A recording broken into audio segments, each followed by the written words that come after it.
This is our second nugget in project risk management. The first nugget took us up to determining our risk management plan and identifying risks. This nugget is going to focus on the analysis and preventative actions.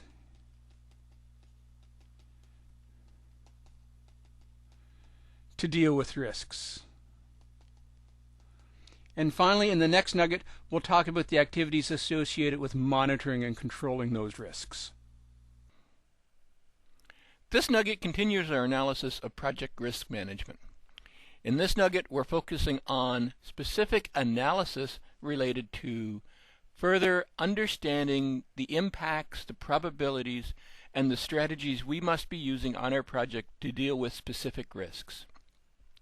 As defined in the PMBOK, this nugget will deal with qualitative analysis, doing that further analysis to further review and understand the impacts, the probability, and the timelines with which the risk will be impacting our project. Where appropriate, we will be doing quantitative analysis to provide more numerical facts related to the risk impact, the risk probability, to allow us to further understand the risk and its impact to our project. And finally, we're going to develop the risk response. For each specific risk, we're going to understand the actions that we need to take to eliminate, to mitigate, to transfer the risk, to ensure that its impact on our project is minimized and the project succeeds as appropriate. The first step in doing risk analysis is doing a qualitative risk analysis. Doing the prioritization to understand which risks require further attention and which risks, although risks are of such low priority or such low impact to the project, can effectively be ignored. As a project manager, you need to ensure you're dealing with the high priority, high impact items, and as unfortunate as it may sound, that you're allowing the low impact, the low priority risks to be ignored and simply something that would be dealt with should they occur as part of routine project delivery. So you need to go through and do a further, more detailed analysis of the probability and the impact of the risk. That may mean opening up the risk impact assessment matrix that we developed during project risk identification and reevaluating, determining the impact of the risk on your project. Now that we're in qualitative analysis, we should have more information, more details related to the risk, and again, we may want to go back and reassess some of the values, some of the assessment we did during preliminary risk identification. We may need to put the risks on a further impact matrix to further understand which risks truly warrant our attention and truly warrant active risk management, and which risks, as I said, can simply be ignored and dealt with during routine project delivery. It's critical that we put the risks on a timeline. As a project manager, you have more things to do in a day than you have hours in the day to do, so it's important that you prioritize and understand which risks are likely to happen in the near future and warrant your attention, and which risks are likely to happen further out in your project timeline, and simply put those on a to-do, brought forward list to be dealt with when they become true active risks for your project. You need to ensure that you're focusing on the right risks. You need to ensure that the risks that are going to impact your project in the near future are receiving your attention, and the risks that are going to impact your project in the future are on a brought forward list, and that the low priority, low impact risks are on a casual watch list or possibly even on ignore list. So how do we go about doing all of it? First thing, we need to go back and reassess our risk impact. So here we have the risk impact that we put together for inadequate training. Now that we're in qualitative analysis, we need to review and understand, is in fact each one of the evaluations that we put together for this particular risk appropriate? Is in fact cost of less than 5% the appropriate number? We have gone through and done more analysis of this risk, and possibly we're saying, no, less than 5% really isn't the appropriate value. That needs to be raised, and let's put it into the greater than 10% range. So we increase that value. If we're looking at the time, is the impact of time still greater than 25 days? And we're going to say yes, absolutely, the impact of time is going to be 25 days. We're still comfortable with that. What's the impact of scope on the project? Is the definition of scope or the impact of scope still deemed to be insignificant? And again, our preliminary assessment is probably true in that particular instance that poor code is not going to change the scope of the project. Poor code is simply going to take more time and more cost for the project, but we're reassessing the impact of quality, and we're saying, you know, poor code is going to probably have more than a potential for problems on our project. Poor code is probably going to have a significant impact, significant impact for our project, and we need to change the impact assessment for that as well. So we need to go through and reevaluate the probability and the impacts of each of our identified risks now that we're going through doing more detailed analysis of the risks. In this particular instance, we see the result is still medium. So although we have done further analysis of the risk, we in fact haven't changed the risk ranking for the project. Some risks do not warrant this level of detailed analysis. Some risks you can simply get away with doing a higher level risk analysis. So here is a very high level risk analysis matrix grid evaluation form that I've put together that again I often use for lower level, less critical risks, or for risks that we simply do not have the level of detail that we need to fill in the previous matrix. So here we simply do an assessment of probability on a low, medium, high ranking and the impact on a low, medium, high ranking, and determine which one of these 9 matrix points that the risk falls into. And if you simply say the probability of the risk is medium and the impact of the risk is high, that's going to be classified as a medium risk. If the probability of the impact is high, but the impact is low, you may still say that is a low. We don't care about that risk. That risk can be effectively ignored and dealt with as we go forward. So again, this is just another high-level matrix that you may want to use to determine your overall project risk impact. And then finally, dealing with the timeline, we'll come back to our risk register, and we will see that we have inadequate training. The probability impact is medium. We have not changed that as a result of our reassessment, but we need to look at the critical date. Now we need to put this on a timeline and assess when and where in the project do we as a project manager need to begin to focus on risk. So to keep this generic, I'm simply going to say the critical date for inadequate training is going to be in month 4 for our project. In a true project delivery scenario, month 4. Let's make that month 4. In a true project where you have an actual project plan in place, you would be able to say this is going to appear in June or August or September. At this point in time, because we're dealing at the high level, we're simply going to say in month 4 for this project, the project manager, you need to start focusing on the impact of inadequate training, start to assess how well the team is performing, start to assess whether in fact you are going to have training learning curve issues, or whether in fact that preliminary 5 days of training from our vendor is sufficient and adequate to deal with the project delivery environment. The next step in risk analysis is a quantitative analysis. Quantitative analysis involves assigning numerical values to the risk. Typically, quantitative analysis, because it is fairly intensive, requires significant effort on behalf of the project management team to do the quantitative risk analysis, is reserved for the high risks, the risks that have a high probability of occurrence, the risks that have a high impact on the project. Other risks simply will go through the qualitative analysis, assignment of the low, medium, high ranking, and go directly to the risk response planning strategies. The higher priority risks may go through the quantitative analysis. And again, I want to stress, not all project risks need to go through the rigor of quantitative risk analysis, but some high priority risks, the risks that truly have a significant impact on your project, the risks that require significant attention by you, the project manager, to ensure that their impact on your project is going to be minimized, will require a quantitative analysis, and that is to assign a numerical rating, potentially to come up with the exact equivalent of the dollar value or the time equivalent of what is going to be involved in the project to ensure you have appropriate strategies in place to deal with the risk.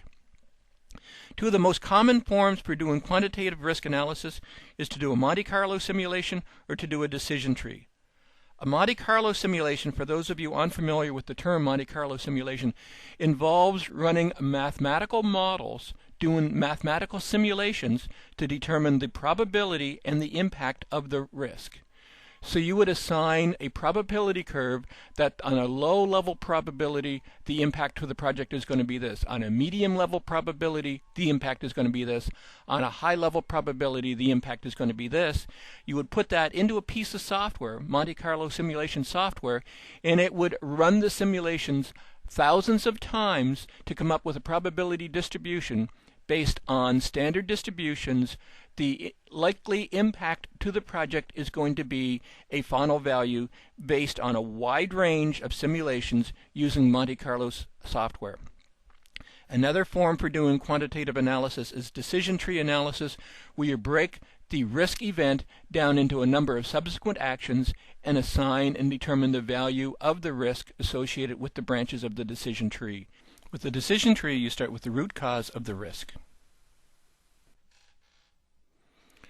When you do decision tree analysis, you take your original problem, inadequate training, and then you begin to analyze what the impact, how inadequate training is going to play out on your project.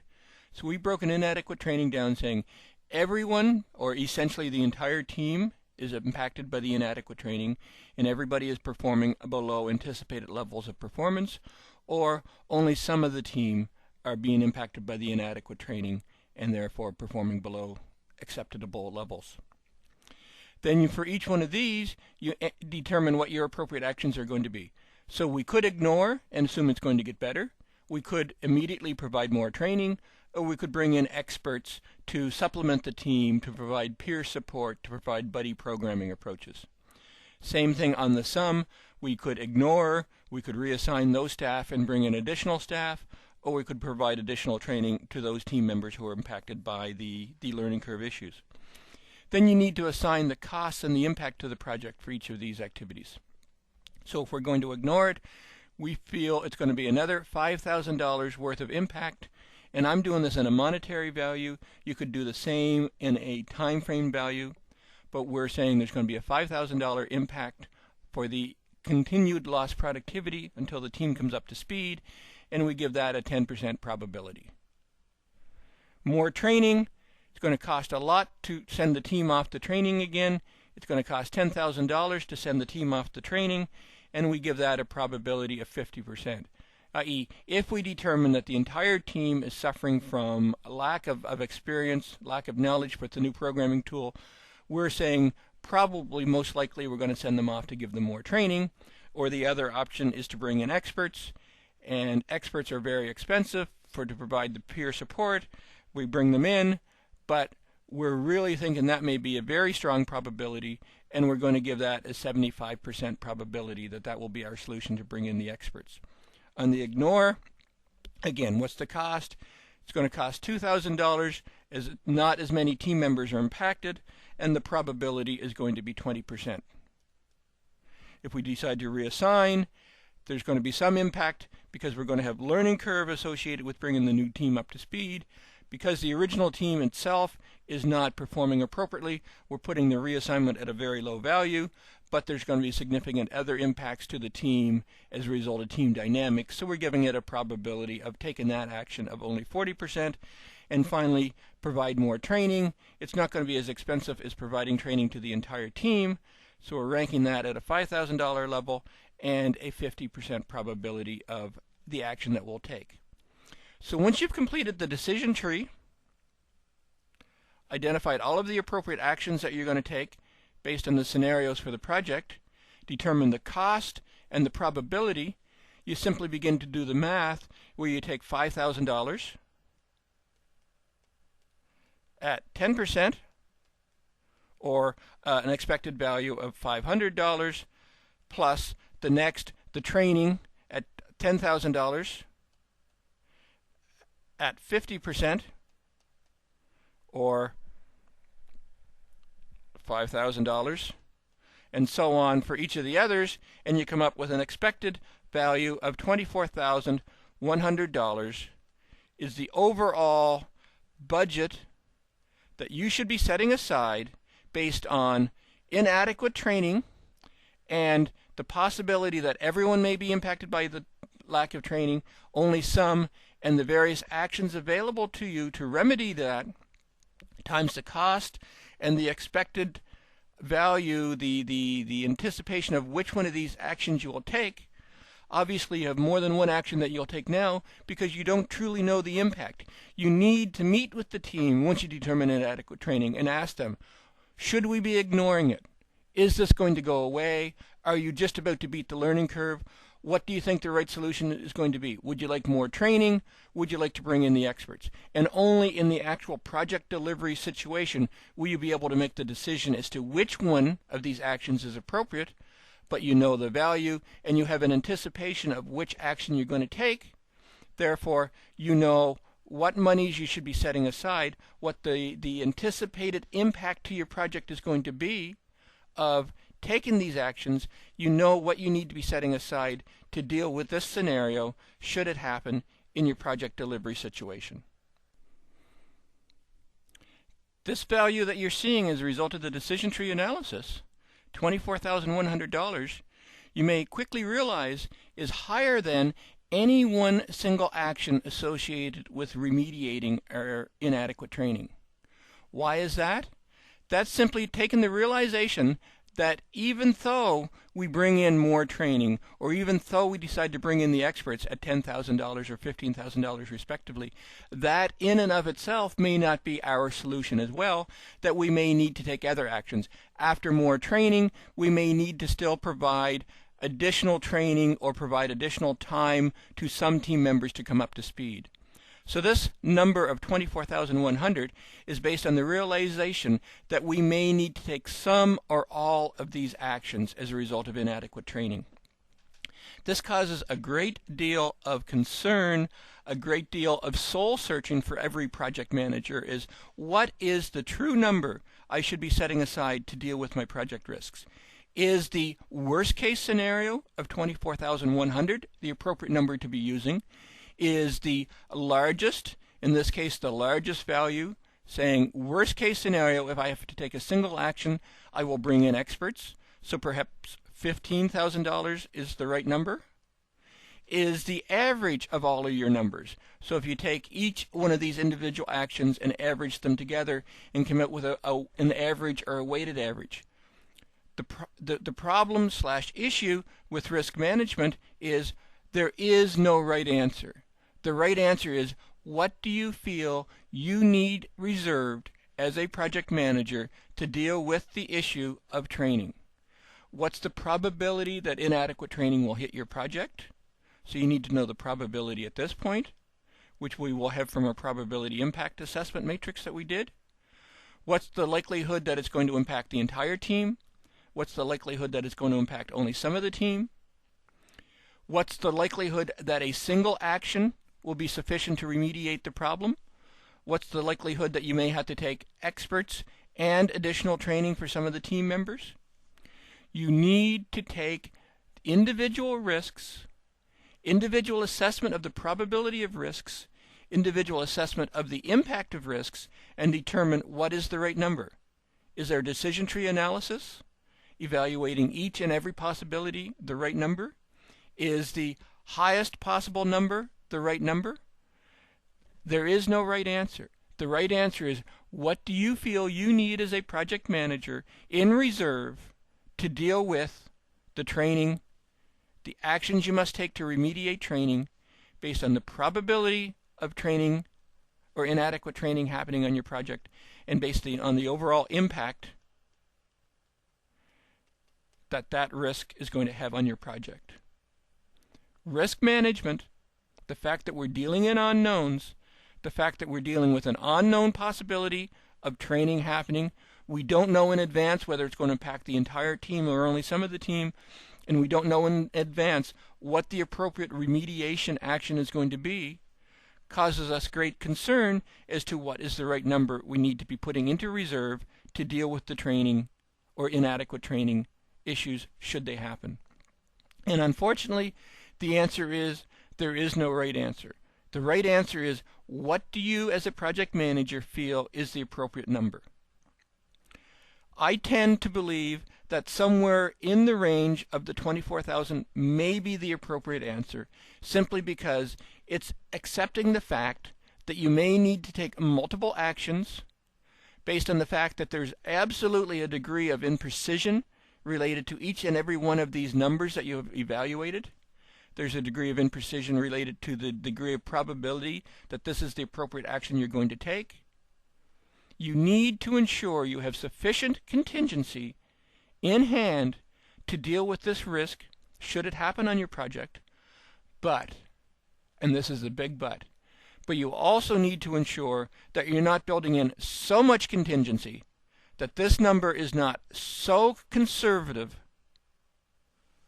that the acceptors are not going to accept the overall project budget, that the project is going to be priced at an unreasonable level, that management and the business is going to say, well, if the project is really going to cost $15 billion, there's no way we're going to take on the project. And I say that with extreme. But the risk is, if you are overly conservative, overly pessimistic with determination what your appropriate risk allowances should be, you're going to overprice the project, and the project is not going to be approved, and therefore the business itself is going to suffer because there was a valid justification for project.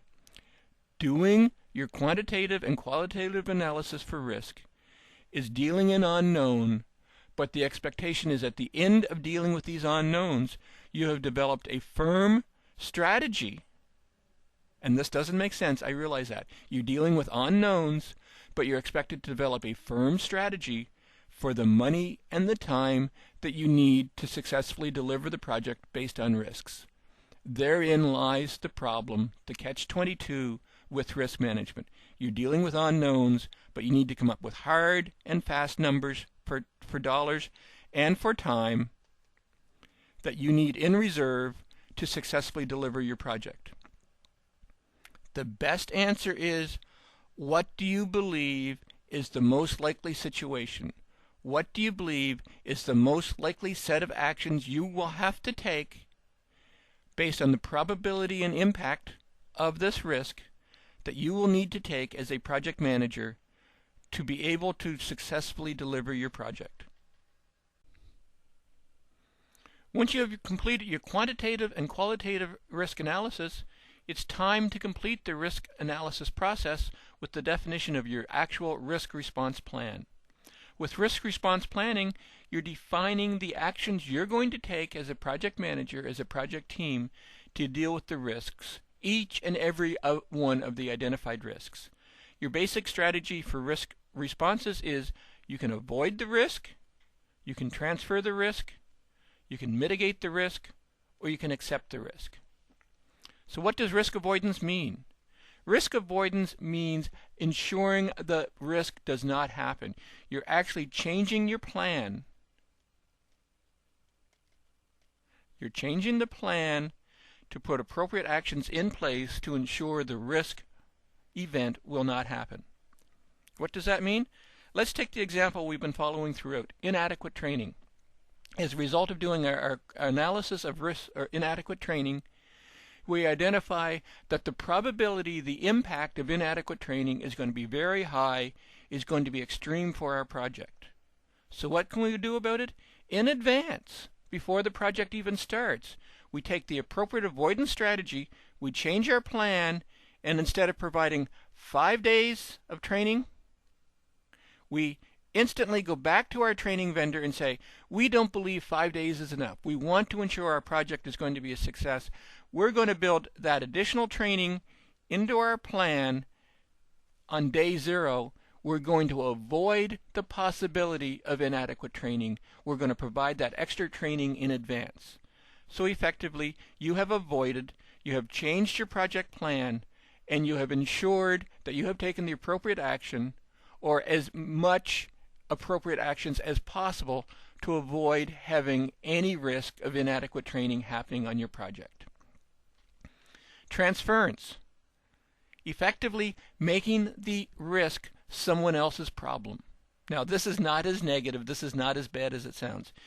A most common form of risk transference is buying insurance. If there is a risk that your project is going to be impacted by weather, if you live in an unstable climate where there is a risk of fires, floods, earthquakes, you may want to take out insurance that is going to insure both your property and insurance that is going to provide some financial recovery should your project be impacted by insured events. So effectively, by taking out insurance, you are transferring the risk of environmental impacts on your project and getting insurance that will cover the risk event and ensure that your project is able to complete with no true impact to the organization. Another form of transference is to contract out. As part of doing your project plan, you determine there is a risk that my project team will not have the skills to complete a certain subsection of the project. We have a very technical interface that must be created. Our team is not experienced in that specific aspect of the interface, so therefore you create a contract with an external firm who are experts in developing the interface, and you say, I am transferring this part of my project plan to you. I am ensuring that you, the experts, have the responsibility for delivering this intricate, complex part of the project. You have transferred the risk from your project to an outside agency, and they have taken on the responsibility. With transference, whether you're buying insurance or whether you're contracting out, you're typically paying a premium. You are paying an extra price for your project for the insurance policy. You are paying an extra price for your project for the contracted experts to ensure the risk event that you anticipated does not happen on your project. So with both avoid and with transfer, you are taking proactive steps. In both instances, you're actually changing the project plan, you're changing the project approach to eliminate the risks before the project even begins. So effectively using both an avoidance and a transfer strategy, you are ensuring that the risk event is eliminated. There will be instances where you simply can't eliminate the risk, that the nature of the project or the nature of the risk says there's no way I can change my plan to avoid it, or there's no way I can change the plan to transfer, there's no way I can buy an insurance, or no way I can contract out. So then you're going to take the appropriate actions to mitigate. What can you do to lessen the impact? So again, you're taking appropriate steps to minimize the risk for the project. But in the case of mitigate, you can't eliminate, so you're doing whatever you can to lessen the impact. So again, let's go back to our example of inadequate training. You decide that the avoid strategy of moving from 5 days to 10 days isn't appropriate, too expensive, too much impact to the project schedule, but you may take the appropriate mitigation actions is I'm going to send the team on the original 5 days worth of training, but I'm also going to ask the trainer to come back and provide peer review for the first few days of the project. So you're taking the appropriate actions to mitigate. So effectively you are again changing the project plan to minimize the impact for the risk, but with mitigation you still need to have appropriate contingency, dollars or time, based on the fact that your mitigation strategy may not be sufficient to eliminate all of the risk. So over and above the incremental costs that you put into the project plan to have the trainer come back, you need to build additional contingency into the plan to deal with the risk should your mitigation strategy be insufficient and you still suffer from inadequate training. And finally, the last and sometimes only strategy you can have for risk events is accept. There's nothing you can do to avoid it, there's nothing you can do to transfer it, there's nothing you can do to mitigate it. You simply have to accept the fact that there are some project risks. Although you hope they're not going to happen, there are some project risks that are going to impact your project, and all you can do is accept the fact that should it happen, it happens. Sounds like a very defeatist attitude. In one essence it is. There's nothing you can do about it. But when you decide to use an acceptance strategy, you absolutely need to ensure you have the time and the dollars, the contingency, the reserve built into your project plan to ensure that when there's nothing to do but accept the risk, that you have the allowances built into your project plan to ensure that your project plan is not going to be negatively impacted by the risk. You do risk response planning for each and every identified risk. As you're going through doing your risk response planning, you go back to the original risk register, and once you have determined what the appropriate strategy is going to be, we say we are going to mitigate, bring trainer back, and contingency,